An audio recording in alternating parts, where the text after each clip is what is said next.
the goal in the United States of America under capitalism is to get to a point where your money makes money for you, so you don't actually have to work at all. Become a capital owner. That is the final stage, is the highest stage of capitalism, is when you actually move from the wage laboring class to the class that no longer needs wage labor. How did your experience becoming rich differ, if you don't mind explaining? I mean, I am obsessed with doing the same shit that I've been doing. When I was making 60 grand a year, I was doing the exact same thing that I'm doing now. So the only thing that has changed is that, like, there has been a tremendous quality of life improvement in terms of things that I can pay for, right? I no longer have to do the same calculations that I used to have to do, like, you know, paying for Uber, and whether or not I will be able to actually pay for rent at the end of the month, right? Like, those are the massive. I used to describe it as such. Okay, being poor is very costly. Okay, being poor is incredibly expensive, and it's like a consistent weight on you. Okay, there is a tremendous amount of weight on your shoulders at any given moment, and a lot of rich people, especially a lot of rich people who have been rich for a very long time, lose sight of that reality. What people consider to be like being frugal is a normal day-to-day existence when you are a working class person who is, yeah, man, why are you telling me this? I don't know. Someone just asked. I'm just basically responding to their question. So for someone like myself, like, instead of having to, when I travel for work, right? Like, I'm going to Ireland, right?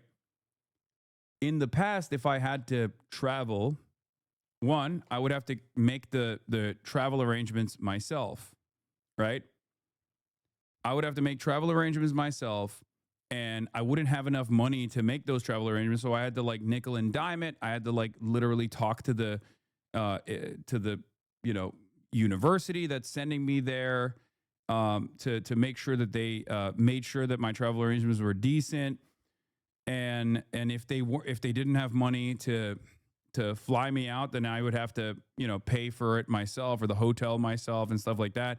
And then I had to figure out which hotel I could stay at, and how cheap the travel accommodation would look like from the hotel to the university, stuff like that. These are all of the things that you have to worry about, right? I no longer have to worry about that at all. Like, I no longer have to worry about that. And that is a major fucking burden. That is a major, major, major burden that is lifted. Not having to worry about bills or being able to pay for bills is a major burden lifted off your shoulders. So, like, in many respects, there is a reason why once you get to a certain level of wealth, or a certain level of, like, of wages, you're financially set and you are happy, and then your happiness metrics start, you start getting diminishing returns. I forget what it was, but I'm pretty sure it's, like, closely tracked with whatever the stability level is for whichever city you live in, whichever country you live in.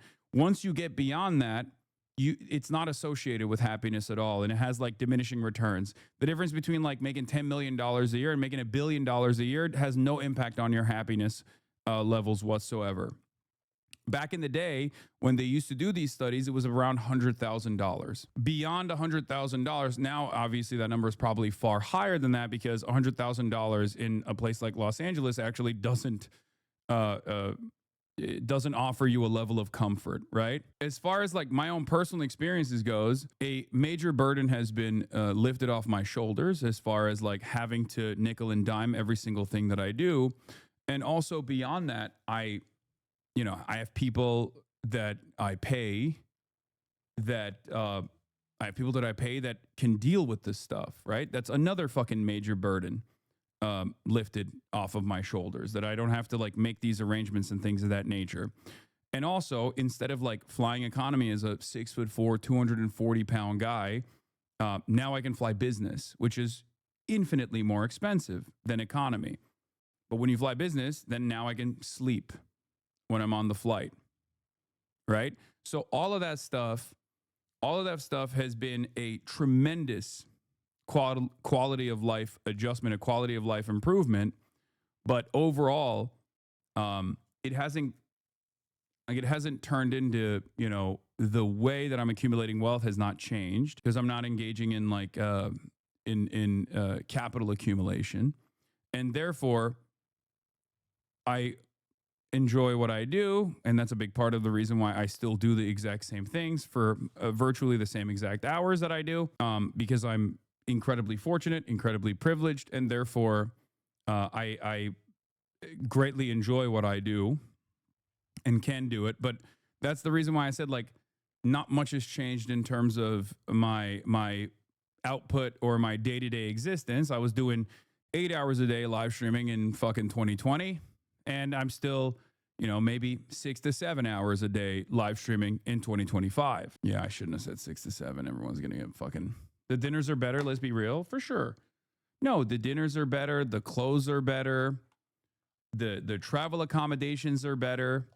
Yes, all of it is better. But I'm saying, I think people that get to a level of financial success get there specifically so that they can actually put aside a tremendous amount of the wealth that they've accumulated so that they can have their money make money for them, passive income, so they don't have to fucking work. Do you understand? And then they just like travel around the world or engage in whatever the fuck they want to engage in. Like, they don't. The goal in the United States of America under capitalism is to get to a point where your money makes money for you so you don't actually have to work at all. Become a capital owner. That is the final stage, is the highest stage of capitalism, is when you actually move from the wage laboring class to the class that no longer needs wage labor and can do wage labor specifically for fun if they choose to do so. Okay? That's when you that's when you have succeeded. And the entire system is designed for those who are for those who reach that level of success, oftentimes at this point through sheer luck more than anything else, is the system is designed so you don't actually have to fucking work at all. You can just engage in capital accumulation. That's it. There are unimaginable amounts of safeguards to make sure that once you reach the level of capital ownership, if you're not taking like tremendous risks, you can just kind of stay there. The way I see it basically is, if your net worth or the growth in your net worth, if 51% of it is coming from your wages, you are still closer to a proletarian structure, as opposed to 51% of it coming from your capital accumulation, at which point you've become a capital owner. Obviously, this is not a well-defined, obviously it's not a well-defined and like a complete, like there's differences from person to person. It varies. But that, I think, is the way to make this class assessment. I do think landlords who have a job are capitalists, though. Yes. I'm saying that if you quit your job tomorrow and you can still have the same level of comfort and the same level of existence, because your capital accumulation will make up for it, that means you are a capital owner. Simply put, if you can just stop working, stop relying on wages entirely, and still engage in the act of capital accumulation that will allow you to maintain your level of comfort, that means you are a capital owner, even if you are working. That is part of the reason why there are small business owners, for example, who own and operate their own business. Small business owners who own and operate their own business, if they were to stop working and they were to delegate that responsibility to like a manager or something, and can still take the profits off the top and still maintain their same comfortable existence, means that they are capital owners. And the goal in American society in general is basically to get to that point. That is the success. That's when you retire, right? That is what a retirement is. And unfortunately, there is virtually no other way. There is virtually, as it stands, no other way to exist as a retiree. Because once you are no longer a productive laborer, once you've moved beyond the